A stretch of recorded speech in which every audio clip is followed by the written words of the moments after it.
মা তোর মুখের বাণী আমার কানে লাগে সুধার মতো।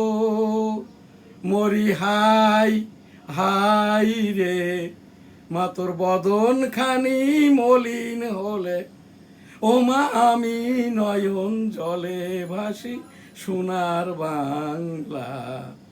আমি তোমায় ভালোবাসি আমার সোনার বাংলা। আমি তোমায় ভালোবাসি চিরদিন। তোমার আকাশ তোমার বাতাস আমার প্রাণে, ও মা আমার প্রাণে বাজাই বাসি সোনার বাংলা। আমি তোমায় ভালোবাসি। ও মা ফাগুনে তোর আমের বনে ঘ্রাণে পাগল করে, মরি হাই হাই রে, ও মা অঘ্রাণে তোর ভরা খেতে আমি কি দেখেছি মধুর হাসি সোনার বাংলা। আমি তোমায় ভালোবাসি।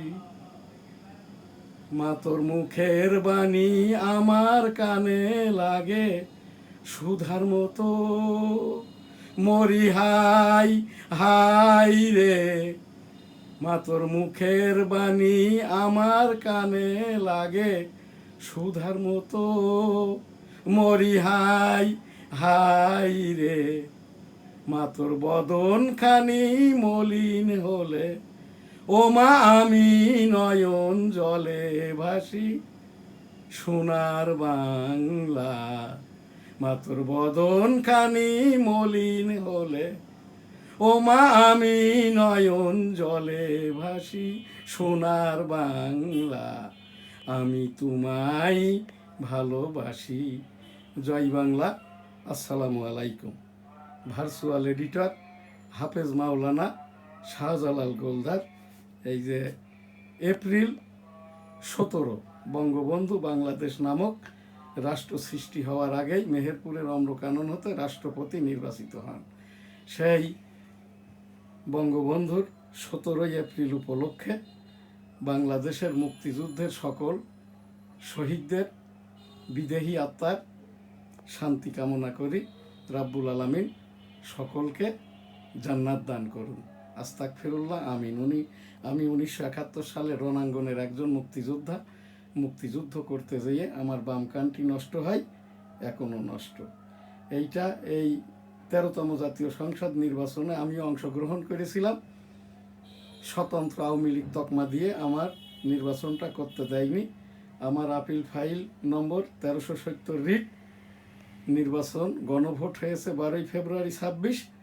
আমার নির্বাচনী আপিল আবেদনের শুনানি ছিল 22 মার্চ 2026। কেমন রসিকতা! এটা আমি কিছু মনে না করলেই 13তম জাতীয় সংসদের প্রথম অধিবেশনে মাননীয় স্পিকারকে, মাননীয় রাষ্ট্রপতিকে, মাননীয় সংসদকে, মাননীয় সংবিধানকে, এই যে জামাত ইসলাম, এনসিপি, জাতীয় সঙ্গীতকে, জাতীয় পতাকাকে অবমাননা করে। এই জন্যই আর কি আমাদের এই দেশের নূতন প্রজন্ম এবং এই দেশ বিদেশের যারাই মুক্তিযুদ্ধ সংক্রান্ত জানে না তাদের লক্ষ্যেই আর কি 28 এপ্রিল 2026 মাননীয় প্রধানমন্ত্রী তারেক রহমান সাহেবের সকল কথাই জাতীয় ভাষণ। সেই কথাটি আজকে আর কি তারেক রহমান সাহেবের এই যে রাষ্ট্র পরিচালনার আর কি 71তম দিবসে এই যে উন্নয়ন প্রকল্প গ্রহণে সাশ্রয়ী হতে নির্দেশনা প্রধানমন্ত্রীর। আজকের এনএসটিভি নিউজের মাননীয় প্রধানমন্ত্রী তারেক রহমান সাহেবের আজ 71তম দিবস রাষ্ট্র পরিচালনার। সেই জায়গাটায় এই কথাটা। আর মাননীয় প্রধানমন্ত্রী তারেক রহমান সাহেব, আপনাকে অনুরোধ করছি ক্যাজুয়াল হওয়ার কারণে এই যে father of the nation Bangabandhu Sheikh Mujibur Rahman 15 August শহীদ হন এই যে তারই বাসভবনে, কারণ রাষ্ট্রীয় প্রটোকল না নেওয়ার কারণে। আপনার পিতা এই যে মুক্তিযুদ্ধের সেক্টর কমান্ডার, আমার সেক্টর কমান্ডার ছিলেন মেজর মঞ্জুর রহমান, যিনি জিয়াউর রহমান হত্যাকাণ্ডের প্রধান আসামি। বিচারটা এখনো হয়নি। মাননীয় প্রধানমন্ত্রী তারেক রহমান সাহেব শেখ হাসিনার মতো করে আপনার বিচার, বাবার বিচারটিও এবার করে নেবেন। আপনার মাতা মাননীয় প্রধানমন্ত্রী বেগম খালেদা জিয়া, সাবেক প্রধানমন্ত্রী শেখ হাসিনা, ইতিপূর্বেকার যে সকল প্রধানমন্ত্রী বাংলাদেশ রাষ্ট্রটাকে, বঙ্গবন্ধু যখন প্রধানমন্ত্রী ছিলেন সংসদে 1972-75-এ 74 পর্যন্ত, আপনি ওই রকমটা, আপনি আমার প্রধানমন্ত্রী। মাননীয় প্রধানমন্ত্রী তারেক রহমান সাহেব বাংলাদেশের প্রধানমন্ত্রী। ধর্মীয় মূল্যবোধে এই যে আমাদের এই দেশের এই সকল মানবতার 18,17,00,000 জনগণের বাংলাদেশের প্রধানমন্ত্রী মাননীয় প্রধানমন্ত্রী তারেক রহমান।